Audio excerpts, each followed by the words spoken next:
고은영 스테이. 과연 부부는 비슷한 사람끼리 만나야 잘 사는지 예? 아니면 다른 사람끼리 만나야 하는 네. 김용만 씨는 어떠세요? 저도 다행히도 달라서 지금 맞았어요 아직은. 아직은요? 난예. 그러니까 뭐가 있냐면은 하나에서 10가지 안 맞는다를 간혹 느낄 때 있어요. 그러니까 쉽게 얘기해서 뭐 온도도 안 맞아. 아, 잘 때. 예, 맞아. 그리고 먹는 것도 안 맞아. 그러니까 먹는 것도 안 맞아요. 네. 그래서 제가 엄마가 저 어렸을 때 해줬던 거를 집에서 한 번도 못 먹을 때도 있어요. 제가 막 콩나물 반찬 만드는 거 어렵지 않잖아요. 콩나물. 와, 괜히 싫어하면 안 돼. 그걸 안 해줘요. 약간 비린내 나는데. 아니, 이게 쉽진 않아요. 보면. 좋아하는 콩나물도 안 해줘? 네. 이혼해. 이혼해. 아니, 콩나물. 오늘 그 주제에 따라서 말씀 너무 쉽게 하시네요. 콩나물 콩나물 해줘야 돼. 개발을 해서 더 잘해줘봐. 콩나물이라도. 예. 저는 취미하고 습관은 같아야 되고요. 이건 다르다고 생각해요. 제가 프랑스에서 10년을 살았잖아요. 예. 네. 남들은 직장 생활 다니다가 돈 모아서 퇴직하고 유럽 여행을 갈 정도로 많이 여행을 다니잖아요. 예, 그렇죠. 제일 싫어하는 게 여행이에요. 진짜로 프랑스에 안 웃게 10년 생겼죠. 근데 계셨는데. 진짜 싫어요. 오, 그래요? 진짜라면 고생이라는 게 어렸을 때부터 몸에 배서 와이프는 여행을 되게 좋아해요. 아, 그러니까 유럽에 왔으니까 즐겨야 되잖아요. 네. 그렇죠. 그걸 안 한 거예요, 제가 젊었을 때. 아까워. 그 좋은 프랑스에 있어요. 아까워라. 근데 지금은 이미 늦었어요. 어디 가자고 해도 와이프가 싫다래요. 예. 그러니까 이건 되돌릴 수가 없어요. 그러니까 취미는 같아야 돼요. 그리고 습관도 같아야 돼요. 그래, 그거야. 저는 어렸을 때부터 우리 집안 자체가 9시면 다 잤어요, 식구가 다. 네네. 새벽 4시가 되면 다 깨요. 자연의 법칙을 그대로 따른 거죠. 왜 해가 떨어져? 자라고 해가 떨어지는 거예요. 그래서 건강에 좋은 거야. 자연의 법칙을 따라서. 농경사회처럼. 근데 결혼하고 딱 갔는데 네. 프랑스의 나라잖아, 낭만의 나라. 예. 와이프가 포도주 한잔 딱 넣고 분위기 잡으려고 10시에 전 졸고 있어요. 와이프는 2시에 자요. 아하. 11시에 깬다고요. 프랑스는 저녁 9시부터 저녁을 먹잖아요. 굉장히 그러니까 안 맞아요. 습관이. 저 게임은 자고 있어요. 아, 그래서 습관이라든지 이런 건 함부로 맞아야 못 된다. 맞아야 된다. 근데 성격은 성격은? 제가 보다시피 지금 극내성일 정도로 내성이긴 하지만 내성이라고요? 내성이라고. 극내성이라고? 그러니까 학교 같은 데 가면 구석에 혼자 짱 박혀 있어요.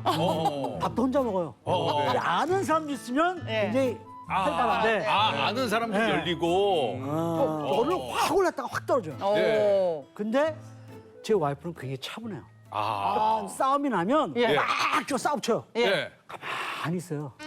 그러다가 제가 지쳐요. 예. 다 됐어? 응. 형 밥 먹자. 예. 그러니까 그걸 보면 저희 와이프 똑같이 저랑 같은 성격이었으면 막 끝났어요 벌써. 우리 부부싸움 할 때 먼저. 둘 중에 하나 우측에서 떨어져 내렸어요. 오. 근데 꾹 참은 거잖아요. 예, 박정은 마담. 예. 다른 그 약간 지금 시간차가 클 때를 이제 기준으로 얘기를 하시잖아요. 근데 네. 저는 이제 짧았던 굉장히 짧았던 결혼 생활 후에 예. 직후에 다른 친구를 이제 만나서 연애를 하게 됐는데 네. 저는 그때 배우자의 파워랄까? 옆에 있는 파트너의 파워가 진짜 세다는 걸 이제 느꼈던 거예요. 왜냐하면 되게 비슷한 상황인데 이 사람이 어떻게 해주는지에 따라 저의 반응 양식이 너무나 바뀌는 맞아. 것을 내가 보고 바뀐다. 네, 저는 사실 뭐 6개월 사이에 제가 많이 바뀔 수는 없잖아요. 그렇죠. 근데 이 사람의 어떤 대응 양식이나 또 이 사람이 보여주는 태도에 따라 저의 태도가 내가 되게 악마 같은 사람이었는데 나 이제 천사 같은 사람이 됐네. 이게 옆에 사람이 주는 그 영향을 절대 무시 못할 것 같다는 생각을 그때 저는 했어요. 그렇죠, 그렇죠. 맞아요. 그게 있네요. 보니까. 그러니까 반대 사람을 좀 만나봐야 되나? 맞아요. 정말 아, 그런 얘기도 좀 이따 할 겁니다. 알죠. 네, 알고 우리가 다 있는데. 해봐요. 아니, 속마음에 나도 모르게 튀어나왔어. 아, 진짜 혼잣말 너무 컸어요. 지금 혼잣말이 너무 크게 나왔어요. 송창 씨는 닮았어요? 안 닮았어요? 저요? 기존에 기존이 뭐예요? 그 전이요. 기존에 사시던 분. 다 알아들었어. 아주 이 극과 극이었죠. 0도면 180도 뭐 이런 스타일이었죠. 저는 트라우마가 아직 좀 남아 있어가지고요. 이렇게 어법 있잖아요. 네. 다람쥐 쳇바퀴 도는 어법. 어. 방금 전에 한 주제 가지고 화가 난 것 같아요. 그래서 미안해. 그럼 뭐가 미안한데? 시작하는 거죠 여기서부터. 아니 그럼 방금 얘기한 주제니까 그 얘기를 해. 그것만 옛날 옛날 거 예, 다시 아, 제일 싫어, 옛날 거. 네, 클래식, 저는 그래서 이거 클래식이에요. 그 트라우마만큼은 아직 네. 극복을 못했어요. 아직도 이렇게 코로나를 살짝 거쳤지만 썸을 타다가 왠지 그런 어법이 나올 것 같으면 어느 순간 핸드폰 전화번호를 지우고 있더라고요. 어머 그렇구나. 유조하게 거나 되는. 집에 가고 있거나. 앞으로 많은 여성분들 참고 바랍니다. 그러다가 자신은 그러시다. 합리적인 방법을 찾았어요. 뭘 찾았냐면 트라우마를 극복하는 게 아니라 예. 야 이거 괜히 애들 사이와 또 다른 누군가와 중간에 껴서 고래 싸움에 새우등 터지느니 그냥 쭉 혼자 살자. 근데 여러분들 얘기 들어보니까 정답은 없는 것 같고요. 그때그때 명답만 있는 것 같은데 저는 지금 당장의 명답을 네. 그걸로 찾았어요. 오늘 컨디션 그렇다고 저희는 알을게요. 오늘 그렇게 입력할게요. 오늘은 지금 순간. 저는 닮은 사람이 맞지 않나라는 생각이 드는데 결국 닮은 사람 만나게 됐다? 뭐 이런. 결국은 그러니까 상대가 아니라 결국 내 문제인 것 같아요. 사실 저는 지금 되게 힘든 시기를 좀 보내고 있어요. 그러니까 저는 좀 오랫동안 만났던 친구가 있었는데 그 사람하고는 어떻게 보면 좀 두 번째 재혼을 해도 되겠다라고 생각할 수 있을 정도였었기 때문에 아이하고도 너무 가깝게 지냈었고 그런 부분에 있어서 저도 어떤 사업을 같이 하거나 이런 부분들 좀 이렇게 지원도 해줬었고 그분이 잘 됐으면 좋겠으니까 네. 여러 가지를 많이 함께 했었던 시간이 있었어요. 근데 그런 부분들이 저는 되게 아무 의심 없이 아무 한도 없이 제가 해줄 수 있는 걸 좀 다 해준 편이에요. 근데 그게 나중에 문제가 되면서 저한테 그 채무가 다 날라왔어요. 아, 금전적으로 도움을 주셨는데. 네, 그래서 저는 갖고 있던 차, 집 다 팔았어요.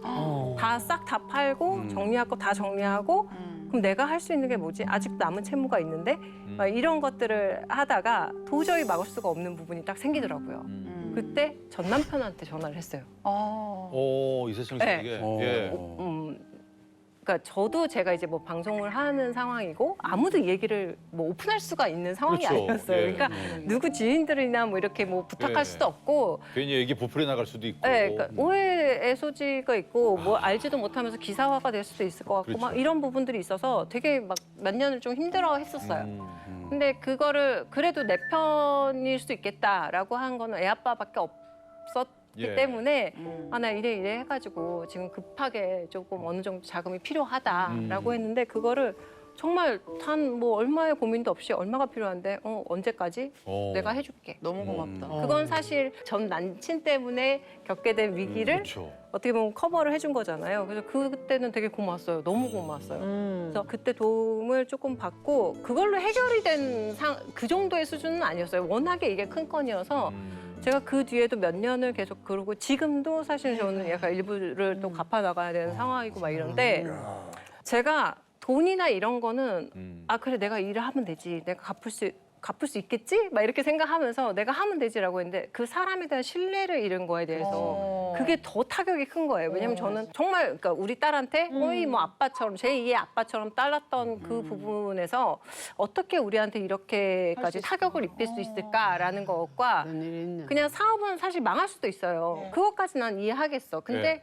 왜 나한테 내가 다 떠안게 터트리고 나서 나한테 이제 알려주느냐에 대한 것과 내가 이제 더 이상 돈을 안 주니까 어떤 부분에서 뭔가 꺼림직한 부분들이 좀 생기는 것 같은데 다른 여자 만나는구나. 그럴 수도 있겠다? 내지는 막 이런 것들이 막 제가 막 생각이 들기 시작하는 거예요. 예. 근데 본인은 당연히 아니라고 하겠죠? 근데 어느 순간 제가 딱 깨닫는 게 당신이 아니다 기다가 중요한 게 아닌 것 같다. 내 마음이 내가 이미 너를 의심하기 시작했다라는 것 자체가 우리는 네. 사이가 끝난 것 끝난 같아. 거죠. 왜냐면 예전에는 만약에 뭐 한 방에서 필요로 인해서 어떤 여자랑 이 사람이 자고 있었어도 난 믿었을 거예요. 그걸 묵인하고 그랬어. 이 사람이 너무 피곤해서 같이 재워줬어? 오케이 알았어 이랬을 텐데 지금은 정말 이쪽 방에서 저쪽 방 끝에서 있었어. 그래도 안 믿을 것 같은 거예요. 그러니까 그거는 내 마음의 차이인 거잖아요. 그렇죠. 그래서 이 사람이 옳고 그름을 따지기 전에 내가 이미 이 사람을 믿기 싫어졌거나 아니면 당신이 나를 못 믿게 했거나 이런 부분들이 이미 우리 사이는 여기서 정리가 돼야 될 것 같다라고 해가지고 제가 이제 털어버렸거든요. 근데 딱 그러고 나니까 남는 게 하나도 없는 거예요. 제가 진짜 그러시네요. 열정적으로 제2의 뭐 어떤 뭐 남편이나 뭐 우리 애한테 아빠나 이런 자리를 만들어주고 싶었던 그런 꿈? 그것도 없지. 내가 여태까지 만들어놨던 재산 다 없어졌지. 그러니까 뭐가 남았을까? 이제 정말 속이 다 문드러질 그거밖에 없는 거예요. 그 계기를 통해서 이제 아무와도 관계를 맺으면 안 되겠다라는 그런 약간 저 공포가 나름대로의 그 울타리가 생겼어요. 바닥을 박수를 치고 먼저 한번 보내드리겠습니다. 아유 너무 엄청난 용기예요. 근데 진짜 이야기된 고통은 더 이상 고통이 아니다라는 말을 전 너무 좋아해요. 그래서 사실 내가 혼자 갖고 있을 땐 이게 너무 무거운데 맞아요. 이렇게 오늘 얘기하시면서 조금 또 그게 덜어내시고 또 이 방송 보시면서 어떤 분들은 야 사람 사는 거 나만 힘든 거 아니야라고 생각하시면서 또 마음의 힘을 덜면 이 이야기가 그냥 근데 어떻게 보면 한편으로는 그런 생각이 자기 자신을 들더라고요. 위한 좋은 행위죠. 그러니까 너 또 실패했지. 네가 그렇게 보는 눈이 없지라는 얘기들도 분명히 나올 것 같은 거예요. 근데 제가 정말 힘들 때는 그런 얘기조차가 너무 상처가 돼서 이런 거 싫다. 이런 거에 그냥 몰랐으면 좋겠다라고 했었는데 그냥 또 이게 계속 시간이 지나다 보니까 저도 이제 그 굳은 살이 배겨가지고 남들이 어떻게 생각하든 그게 중요한 게 아니라 내가 어떻게 살아갈지가 더 중요하다. 이제 그런 나왔어 정말. 네, 그래서 생각보다 정말 내 뜻대로 세상은 흘러가지 않는구나라는 거를 좀 근데 저는 개인적으로 그 사람한테 불만이나 좀 힘들었던 게 있다고 해서 이 사람과 반대되는 사람을 만나야지라는 강박을 가지면 더 위험한 것 같아요. 그것도 위험하죠. 네, 왜냐면 저는 아이 아빠 전에 가장 연애 중에 오래 만났던 분이 네. 계셨는데 예. 그분이 너무 이제 좀 냉철하고 약간 이성적이고 이래가지고 그게 너무 같이 있어도 외로운 느낌이라 그 전 남편을 만난 거였거든요. 네네. 그 반대인 예, 사람. 그래서 그렇게 됐어요. 여기까지. 더 시원해진 속풀이쇼 동치미. 궁금하시죠? 보고 싶으시죠? 지금 바로 구독, 좋아요, 알림 설정 놓치지 마세요.